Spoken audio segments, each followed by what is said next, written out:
या भारत भूमीमध्ये, या महाराष्ट्राच्या भूमीमध्ये अनेक भाज्या, धनधान्य पिकवली जातात, आपण खातो, बरोबर. परंतु विशेष करून स्त्रियांसाठी जर तुम्ही बाजारात गेला तर मोजून किती भाज्या घेता, खाता किंवा खात आलेला, 10, 15, 20, लास्ट 20 पर्यंत आपण खात आलेलो आहोत, बरोबर आहे. परंतु आपण जर 200 वर्षापूर्वी जर गेलो तर या भारत भूमीवरती 1,500 पेक्षा जास्त भाज्या पिकवल्या जात होत्या, खाल्ल्या जात होत्या.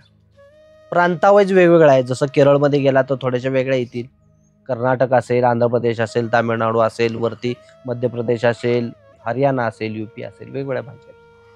तसं महाराष्ट्राचा जर विचार केला गेला तर 350 पेक्षा जास्त भाज्या पिकवल्या जात होत्या, खाल्ल्या जात होत्या. रानभाज्यांचा समावेश यामध्ये केला नाही. जर रानभाज्यांचा विचार केला आणि पिकवल्या जाणाऱ्या भाज्यांचा केला तर त्यांची संख्या 550 किंवा 700 पर्यंत जाऊ शकते. इतक्या भाज्या ह्या आपल्या महाराष्ट्राच्या भूमीमध्ये येत होत्या. संपूर्ण जर भारताचा विचार केला गेला तर रानभाज्या आणि पिकवल्या जाणाऱ्या भाज्यांचा जर विचार केला तर 3,500 पेक्षा जास्त जाती ह्या नुसत्या भाजीपाला आणि धनधान्याचे. जर आपण आज जर ती खाल्ली भाजी तर सर्वसाधारण 100 वर्षानंतर ती भाजी रिपीट होईल. एवढा भाजीपाला या भारताच्या भूमीवरती, एवढ्या व्हरायटी जगातल्या कोणत्याही देशामध्ये एवढ्या व्हरायटी पिकवल्या किंवा रानभाज्यांमध्ये नाही. कोकणामध्ये आपण गेलो, विदर्भामध्ये गेलो, मराठवाड्यामध्ये गेलो, इवन आपल्या पश्चिम महाराष्ट्रात जर आलो तर अनेक डोंगरदऱ्यामध्ये आणि आपल्या ह्या परिसरामध्ये अनेक प्रकारच्या भाज्या हा नैसर्गिकरित्या उगवल्या जातात. परंतु त्याची माहिती कुठेतरी लुप्त झाली आणि ती माहिती लुप्त झाली म्हणून त्या उगवायच्या बंद झाल्यात किंवा उगवल्या जात नाहीत असं नाही. निसर्ग निसर्गाचं काम करतोय, पाऊस पावसाचं काम करतोय, उन्हाळा हिवाळा ते ऋतू ज्याचे त्याचं काम करतायत आणि ह्या नैसर्गिक भाज्या येत राहतायत, जात राहतायत. परंतु आपण त्याची माहिती नसल्यामुळे त्याचा यूज करायचा आपण बंद झालेलो आहोत. तर आपल्या देशी बीज बँकेचा उद्देश असा आहे की त्या भाज्या खाण्यामध्ये याव्यात, पुन्हा एकदा त्याची माहिती आपल्याला समजावी आणि आपल्याला एकदा समजली तर आपण पुढच्या पिढीमध्ये 100% आपण देणार आहोत. तर अशा पद्धतीचा उद्देश ठेवून आपण देशी बीज बँक आपण चालू केलेली आहे. तर आपण आता थोड्या वेळात काय करूयात की आपल्या ह्या परिसरामध्ये, आश्रममध्ये काही भाज्या आलेल्या आहेत, तेवढ्या तरी भाज्या आपल्याला माहीत आहेत का याचे आपण पारख करूयात आणि त्याची माहिती, त्याचे गुण हे आपण विविध बघूयात. छोट्या छोट्या कार्यक्रमामध्ये आपण वेगवेगळ्या रानभाज्या किंवा आपण भाजीपाला उगवतो त्याचे वेगवेगळे घेतो. जसं आता आपण भेंडी लावली, 3 प्रकारची भेंडी लावली, लाल भेंडी आहे, पांढरी भेंडी आहे, हिरवी भेंडी आहे. आंबाडी लावलेली, आंबाडीमध्ये पण 2 प्रकार आहेत. जर पोट प्रकार जर आपण केले, जर 150 जवळपास आपण प्रकार समजले तर प्रत्येकाचे जर 15 ते 20 पोट प्रकार केले तर एवढ्या प्रकारचे भाजीपाला ऑलरेडी आपण लावू शकतो, उगवू शकतो, खाऊ शकतो. परंतु आज कमर्शियली सगळं युग होत चाललेलं आहे, फास्ट युग होत चाललेलं आहे की जेणेकरून 1 महिन्याच्या आत, 15 दिवसाच्या आत कोणतीही भाजी यावी आणि मला खाता यावी अशा पद्धतीचं प्रत्येकाचं वागणं आणि बोलणं आणि त्या पद्धतीचंच प्रचार प्रसार होत चाललेला आहे. तर तसं न करता आपल्या आरोग्याला जे काय महत्त्वाचं आहे आणि गरजेचं आहे आणि खूप छान आहे अशाच गोष्टीवरती आपण विचार करावा आणि त्या पद्धतीनंच आपल्या मुलांना, पुढच्या पिढीला, विशेष करून शिक्षकांना, इवन आई वडिलांना सुद्धा जर त्यांनीच जर भाज्या नाही खाल्ल्या तर पुढच्या पिढी तर पिझ्झा बर्गरकडे वळलेली गेलेलीच आहे. तुम्हाला सांगायची गरज नाही, चॉकलेटकडे वळलेली गेलीच आहे. जर तुम्ही सहज गावामध्ये किंवा बाहेर पडल्यानंतर बघायला गेला तर ह्या भाज्या कुठे विकायला मिळतात का? नाही. याची माहिती कुठं सांगायला मिळते का? नाही. परंतु चॉकलेटची, बर्गरची किंवा इवन कुरकुरे, चिप्सची माहिती कुठे मिळते का? नाही मिळत. पण विक्रीसाठी समोर असल्यामुळे सहज आपण ते विकत घेतो, दुसऱ्यांना देतो, स्वतः खातो. तसं ह्या भाज्या तुम्हाला एक दिवस असा येईल की ह्या नैसर्गिक सुद्धा उगवायच्या बंद होतील आणि हळूहळू हळूहळू त्यांची क्षमता आणि त्यांची जात सुद्धा नामशेष होईल जाईल. त्याला सगळ्यात मोठं कारण आहे तणनाशक. तणनाशकांमुळे कित्येक भाजीपाला नष्ट होत चाललाय, की ज्या विश्वामध्ये माणसाच्या जीवनासाठी, जडण घडण्यासाठी, निरोगतेसाठी आवश्यकता आहेच आहे, परंतु या निसर्गाला संतुलित ठेवण्यासाठी अनेक रानभाज्यांचा समावेश आहे, अनेक रानभाज्यांची गरज आहे. तर ती सुद्धा रानभाज्या नष्ट झाल्यामुळे या ऋतूंचं चक्र सुद्धा बिघडवून जाईल आणि हीट वाढत जाईल, उष्णता वाढत जाईल, पाऊस काळ बिघडत जाईल, इवन शेताचा, रानाचा आणि या जमिनीचा पोत सुद्धा बिघडत जाईल. आणि या पोत बिघडलेल्या अवस्थेमध्ये रसायनाशिवाय आज ती अवस्था आलीच आहे की तुम्ही रसायन किंवा खत घातल्याशिवाय कोणतंच धनधान्य पिकत नाही.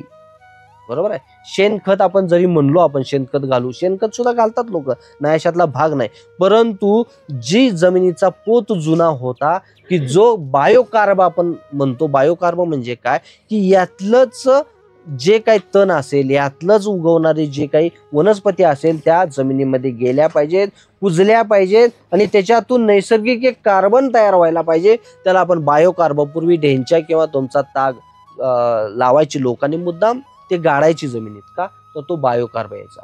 त्याही पूर्वीपेक्षा भूकंप मोठे मोठे व्हायचे आणि मोठीच्या मोठी झाडं या जमिनीमध्ये गाडली जायची आणि तो एक बायोकार्ब किंवा आपण दगडी कोळसा म्हणू, तो कोळसा एक बायोकार्ब या जमिनीमध्ये तयार व्हायचा आणि तो कार्ब ह्या जमिनीचा पोत टिकून राहण्यासाठी अत्यंत महत्वाचा आणि फार गरजेचा असायचा. पण तो आता बायोकार्ब नैसर्गिकरित्या बंद झालाय. आपण या आश्रममध्ये आम्ही तरी किमान असं करतो की कोणतंही गवत जाळत नाही. अनेक प्रकारची गवत येतात, ते गवत घेतो, वरच्यावर टाकतो, कुजवतो, पुन्हा शेणाच्या खड्ड्यात टाकतो आणि त्याच्यामध्ये जाऊन पुन्हा ते कुजवतो. ते कुजवून तो बायोकार्ब आम्ही टिकवण्याचा प्रयत्न करतो.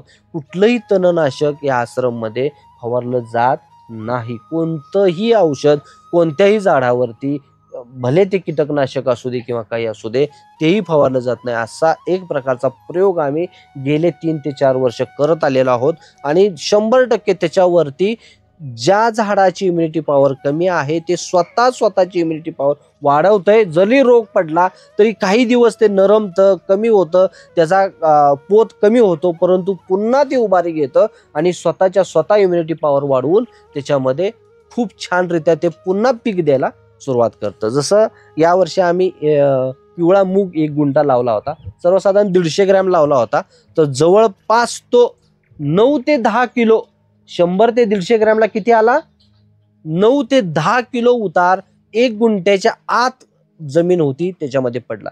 कोणतीही फवारणी नाही, खाली कोणतंही खत विशेष घातलेलं नाही, रसायन म्हणतोय. जे आमचे बायोकार्ब्स असतील किंवा सेंद्रिय खतं असतील किंवा शेणखत असेल, हे 100% आपण घालत आलो.